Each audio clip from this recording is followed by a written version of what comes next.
చదువేస్తే ఉన్నమతి పోతుందని ఐఐటిఎన్ అశ్విని వైష్ణవ్ కేంద్ర రైల్వే శాఖ మంత్రి చిత్ర విచిత్ర నిర్ణయాలు.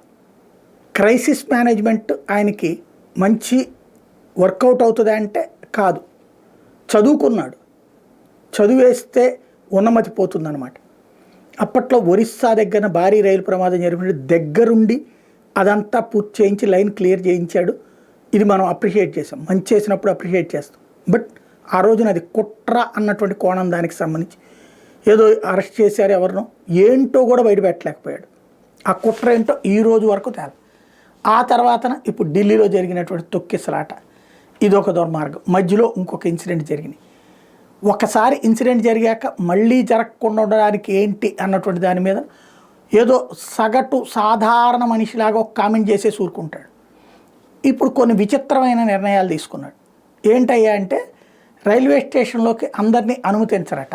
ఇక పైన టిక్కెట్ తీసుకుని లోపలికి వెళ్ళేటప్పుడు ఆ టిక్కెట్కి సంబంధించి హోల్డింగ్ జోన్లు అని పెడతారట 60 రైల్వే స్టేషన్లో తొక్కిసలాట నివారణకి. ఈ హోల్డింగ్ జోన్లలో ఉండి రైలు వచ్చేదాకా ప్రయాణికులు అక్కడే ఉండి ఆ తర్వాత లోపలికి వదులుతారట.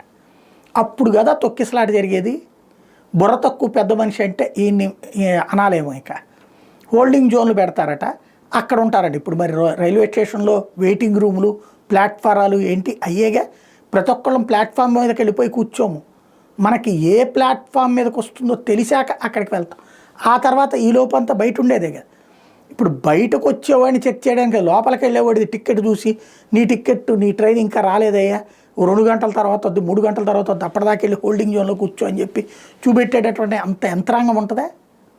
కామన్ సెన్స్ ఉండాలి కదా.